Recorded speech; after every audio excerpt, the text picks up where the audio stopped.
we'll be back right now. Sorry about that. Well, right now I'll be talking about Android versus iOS. Not really versus, but the comparison between Android and iOS and the differences between them. With more for preference to put it out there that with Android, as many of you know, it's more customizable and all that stuff. iOS is more locked down. And with Android, yes, you still can get viruses only because of the internet downloading you can do. And if you don't do the internet downloading, it's just as safe. Like plain and simple. There's no such thing as viruses. Or not really, but like no such thing. If you just go down to like the Play Store or App Store and download your stuff through there, you'll be fine. That's just plain and simple. And there is a thing that started coming out now, which is called RCS for Android, which is called Rich Communication Services, which is pretty much the iMessage for Android. And what RCS is, to make a bit more bold that, think of it as like iMessage, since it's the best comparison.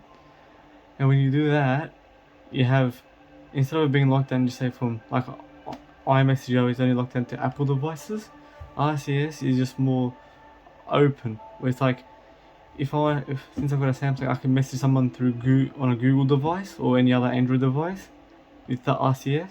Well, iMessage, you can only use iMessage between iPhones and iPhone. You can't do iPhone and Samsung or vice versa with iMessage RCS, which, depending on what person you are, I think that's a flaw, because there's many reasons why I consider that a flaw, and the biggest one is being at this moment that everyone has a variety of different devices. Why are we resorting to, let's say, like Snapchat and Instagram and stuff like that to do internet messaging when you can use the default messaging app that's in the preloaded with our phones? Which, that's one flaw. Another flaw is between iPhone and Android is app optimization. I know this might come to a surprise to a lot of you. Android's not shit with that. Android don't have shit cameras. It's the app optimization on the Android which is shit.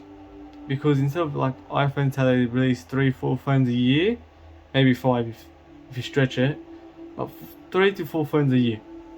And like, instead of an app developer like on Android devices, how they had to make one app for like 1,000 devices, they make one app for 4 devices.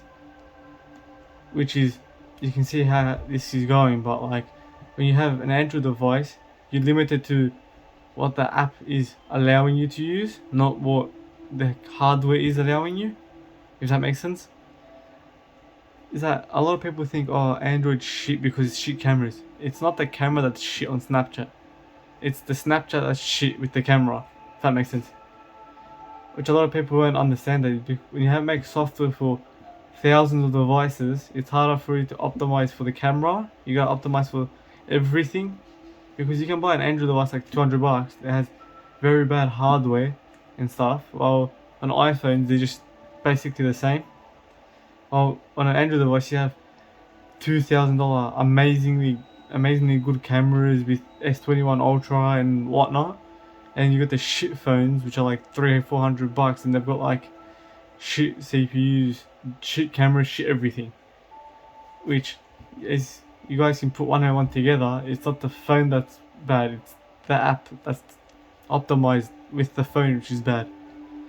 Which, that goes along with another thing, is when I'm calling you through either Snapchat, Instagram, or whatever social media platform, and you'd be like, oh my god, Samsung's a shit. It's not Samsung that's shit, it's the app on Samsung that's shit. If you get where I'm pointing at right now, is you can't blame everything on one brand. You gotta understand that the behind the scenes that goes with the phone. Because Samsung phones and hardware are like top of the range. They are the best Android maker there is out there. Instead of like iPhone, how you got like, oh, Apple's only got like this in this device. Samsung's got everything. They've got from the best to the worst of phones. And mainly speaking, Samsung is what you consider the enthusiast phone, since they're the ones who, generally speaking, load up everything to their max, have the best CPUs, best cameras, best everything. On Android's side, we can't really compare iPhone since it's only one phone, just split into like 4 different sizes. That's to get that thing clear. When you open up a Samsung device, don't think it's Samsung's shit. It's more like Samsungs are good, just the app is shit. If you guys get what I mean. Another thing is with Android versus iOS, I won't say versus just to make it seem like the differences, is how apps run. With Samsungs you have everything, you've got storage, whatever. But like, when I get a Snapchat app on Samsung or Android, and I get the same app on iPhone like Snapchat, it would run better on iOS. Just because iOS has less devices to optimize with, and it's easier for Snapchat to optimize the app on iPhone than it is on Android, since, like I mentioned earlier, the amount of devices you have from all different price points, which on the iPhone user and who's never used an Android in their life, or used very old Androids, which I can admit, very old Androids like from 2010 to 2015 were fucking shit, I'll be honest. But anything from 2017 and onwards, you will get a fairly solid experience. Guaranteed you're not going to be used to it and you'll be like, what's this, what's that? Understandable. And a lot of people don't understand is that Samsungs work better, in my opinion, in so many different areas. Let me explain myself. Since you have Samsung devices like your TV, possibly your fridge and stuff, why buy a separate device from a different brand when you can buy the same brand and make it have those extra features that product like your TV has, that you can't get on iPhones or Google devices or anything like that. Another thing is, with iPhone users, is that iPhones aren't updated as regularly, as in like hardware perspective, as Samsungs are. Yes, guaranteed Samsung has started slowing down with updating the design language. As you can see, the past few years, they've had the hole punch camera, but the back has changed pretty significantly.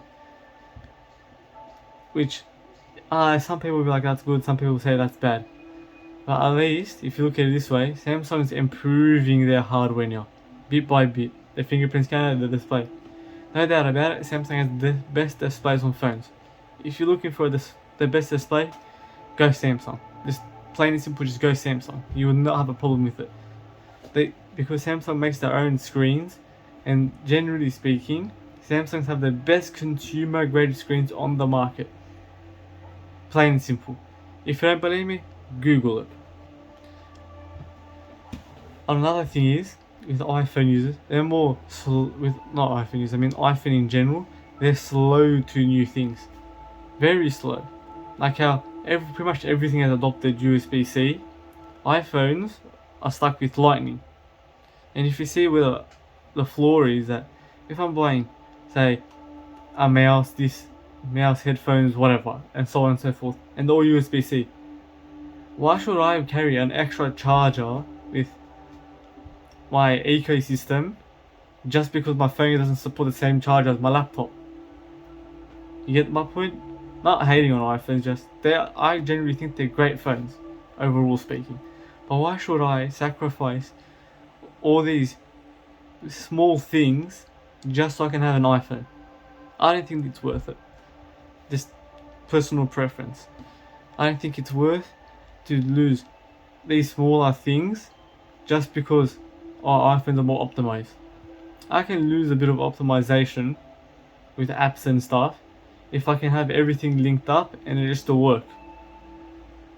Thank you for watching. See you all in the next one.